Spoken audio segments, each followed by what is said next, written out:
What's going on YouTube? What's going on boxing? What's going on YTBC? All fans everywhere. What's going on? All right.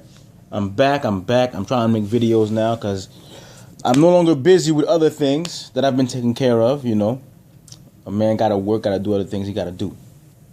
Now, this video I'm about to drop here is a video of knowledge. I'm trying to drop some knowledge on you guys. All right. I'm trying my best not to be biased. All right. And I'm gonna drop this knowledge on you guys, and hopefully you guys can get something out of it. You know what I'm saying? Now, this video is about resumes of two fighters who we hopefully will fight this year: Floyd Mayweather and Manny Pac-Man Pacquiao. All right. What I want to look at in those two resumes are things like the fighters they fought. If those fighters were great, because in order for you to know if somebody's great, those fighters have had to have beaten great fighters as well. You see what I'm saying? So that and who they should have fought and who they didn't fight and why they didn't fight them. All right. So now let's look at these fighters' resumes. If you look at we're gonna start with Mayweather. All right. We're gonna look at Mayweather's because he started boxing. I think he started he was the more known fighter earlier than Manny Pacquiao. And now when you look at Mayweather's resume, I'm just gonna go through the top fighters, the best fights he fought to me, the best fighters. All right, to me. And the reason why I say those were the best fighters is because of who those fighters fought. I mean, who they beat, not just who they fought, but who they beat. All right. Now, the first name that should jump out to you is from Mayweather's resume is Genaro Hernandez, right? Genaro Hernandez was a longtime champion at I think it was a featherweight or super featherweight. Genaro Hernandez, he beat guys like Jorge Paez, El Moreno. You know, you guys should go look up El Moreno. Jorge Paez, he's a pretty good fighter. All right, he beat guys like Azuma Nelson. I don't have to say anything about Azuma Nelson. If you don't already know who Azuma Nelson is, something's wrong. All right, I'm gonna give you a little bit of proof. Azuma Nelson fought guys like Pernell Whitaker and Salvador Sanchez. You know, that's the type of pedigree that guy is. You understand? And Floyd Mayweather, his first world title fight was against guys like a guy like Genaro Hernandez. See, that's how you know the pedigree of these people is who they fought and who they beat. You understand? That's how you know. And then the next guy that should jump out to you is Diego Corrales. All right? Diego Corrales, the reason why Diego Corrales to me was one of a great fight that he fought was Diego Corrales was the guy who beat the guy. All right? He's the guy who beat the guy. At one point, the trainer, you know him as, you know, Robert Garcia, the trainer, Brendan Rios' trainer, was a world champion, and Robert Garcia was beating guys like John Molina, you know, top guys. He was beating some top guys at the weight class, and Diego Corrales came in and knocked him out and I think he took the title. He took the title from him, and he also beat guys like Acelino Freitas, if you guys know who that is. You know what I'm saying? I mean, the real boxing fans know who Acelino Freitas is, right?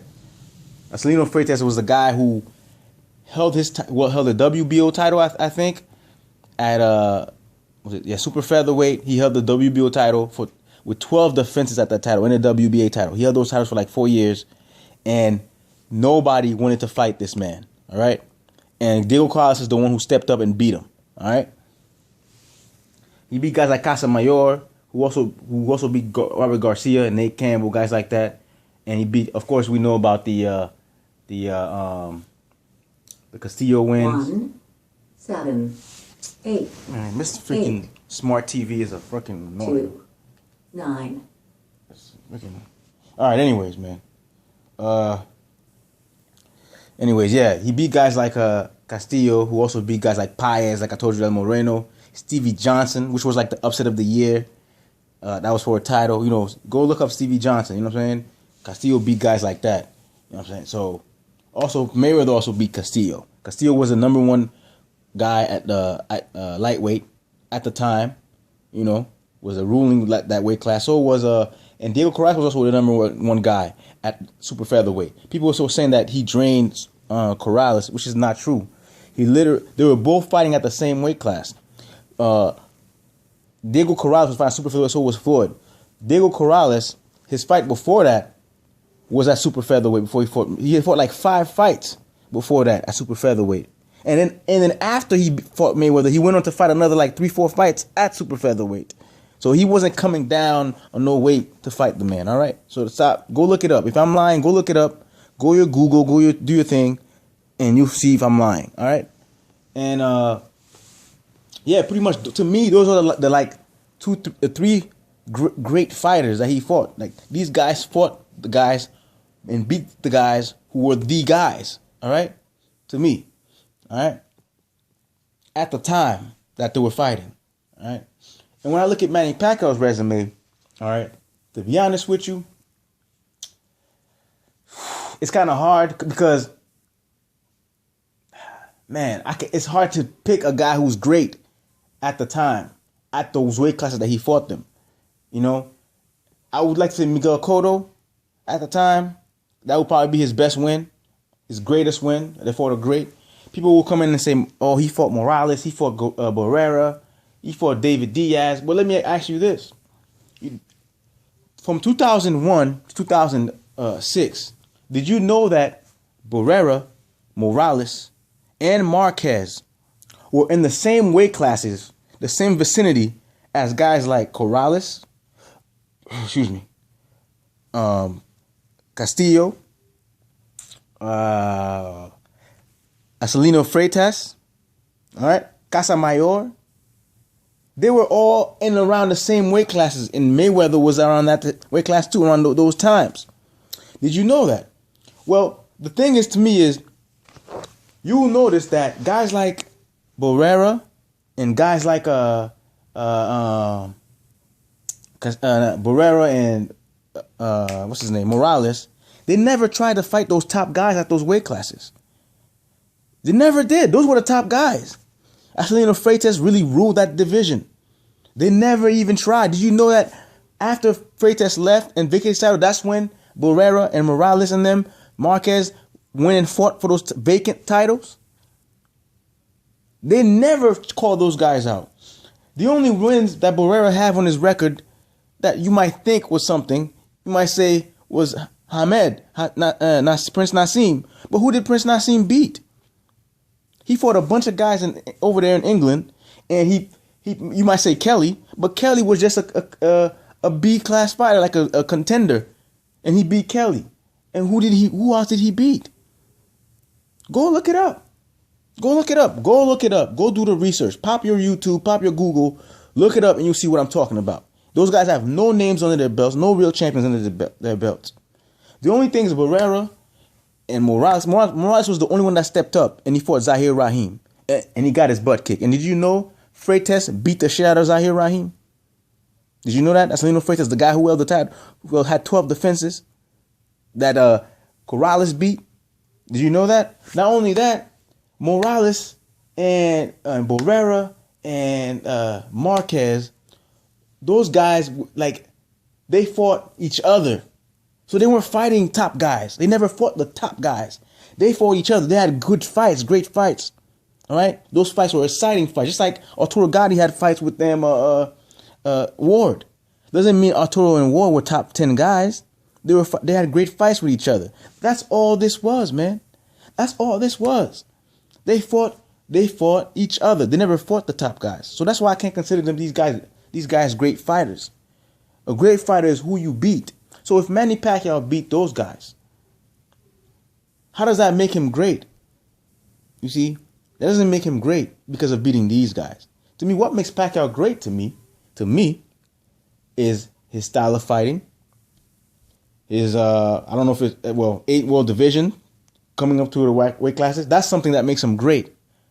But not the opponents that he beat. All right? Miguel Cotto, to me, is probably the best opponent he beat ever at that weight class at the time. Even though Miguel Cotto had just got beat up by Margarito. But I still give him credit for that win. All right? I still give him credit for that win. I can't give him credit for Bradley, who was a light welterweight, who didn't do much at welterweight, who didn't do nothing at welterweight. Can't give him credit for Chris Algieri. Can't give him credit for Brendan Rios. I can't give him credit for Juan Manuel Marquez. All right, I can't give him credit for Shane Mosley at the time, because Shane Mosley was not a top 10 fighter. I can't give him credit for Antonio Margarito, who was not a top 10 fighter. I can't give him credit for Ricky Hatton, who wasn't a top 10 fighter. Asa De La Hoya wasn't a top 10 fighter at welterweight. Who can I give him credit for? Only Miguel Cotto. All right, I can give credit for Miguel Cotto because Miguel Cotto was still a top 5. All right, and when I look at the other things, like, you know, people always say that these fighters duck certain people.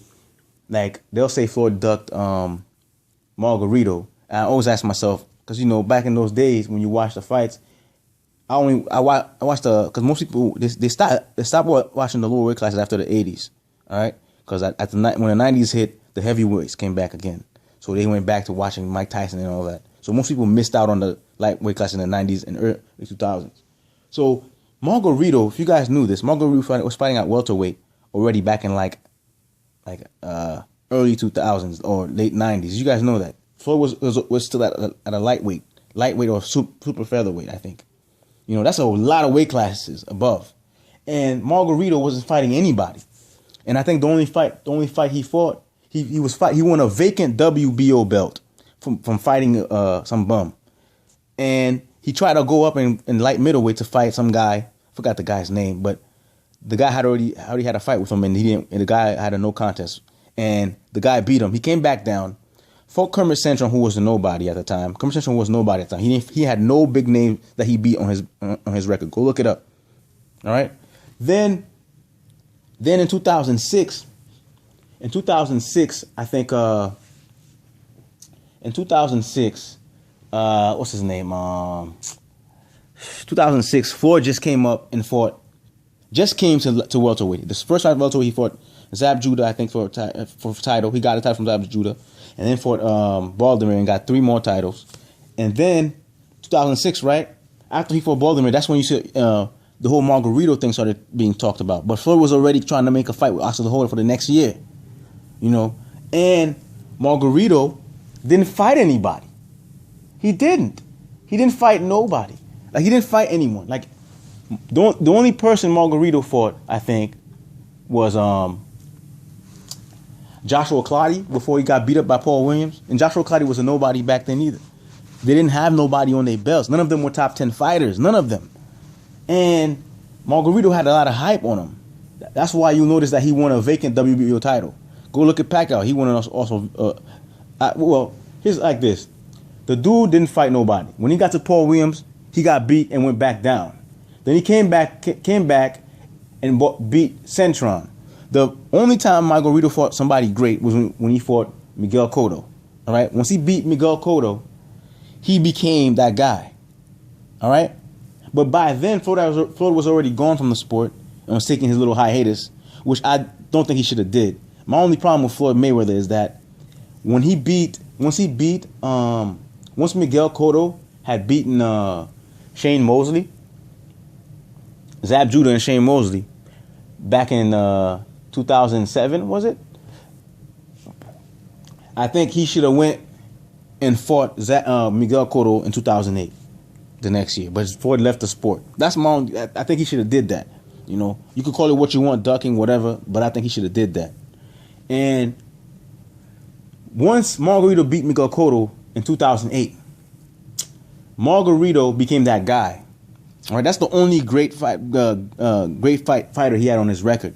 All right, Margarito had on his record, and then he got beat. So throughout the whole time they were talking the Mayweather Margarito thing, they weren't even in the same weight classes at first. No, well, that's not before that. They wasn't even, when they started making that buzz. Floyd was already fighting Asa De La Hoya, and Floyd had left the sport. Margarito still didn't have no names on his record, no real names. You know.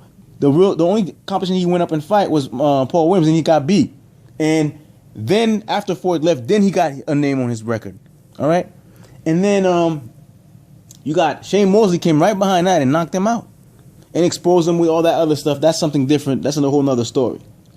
But what I was saying was if the guy don't have no names on his record, how do you expect a guy, a top 5, top 10 guy, to face a guy who's like in the top, who never even fought a top 10 guy, who never even fought one? It doesn't make sense. You have to beat people, top guys, to get the opportunity to beat the highest guy. You see what I'm saying? You can't just come from beating ranked 30 dudes to go up to fight number 1 contender. It doesn't make sense. You see what I'm saying? None of these guys had those type of names under their belts. Not Paul Williams, not Joshua Clottey, and neither did Margarito. All right. I think Miguel Cotto earned his stripes once he beat Zab Judah and Shane Mosley. I think once he did that, he earned his stripes, and Floyd should have fought him the next year, but he didn't. See what I'm saying? And to me, I also think like this, and there was also the whole thing about him ducking Shane Mosley and Oscar De La Hoya. Did you know when Shane Mosley when Floyd was fighting like at super featherweight, Shane Mosley was already fighting at light middleweight. You guys know that, right? He was already fighting at 154. So was Oscar. So how did he duck them as a featherweight or a lightweight when they were already fighting at light middleweight? That doesn't make sense. You can't tell somebody who's fighting 3 weight classes above you that he's ducking someone. You can't do that. It doesn't make any sense. All right, go look it up. Go look it up. Go look up all those things I'm telling you at the times. You know, Floyd only came up to lightweight, welterweight in 2005, 2006, right? By then, Shane Mosley and Oscar De La Hoya, Oscar was fighting at like middleweight and shit. You know what I'm saying? Like those guys were like at 154, and Floyd had just came into the game. And when he got to welterweight, as soon as he got to welterweight, a year and a half after, he fought Oscar and beat him. And Shane Mosley wasn't a top guy at the time because he got beat by Miguel Cotto, and he got beat by a whole bunch of guys, Vernon Forrest. He wasn't a top guy anymore when Floyd made it to that weight class. All right. So hopefully, man, I hope this was enlightening for you guys, and I hope when the fight happens, because I consider Pacquiao great for his achievements, not for his record, not for his resume.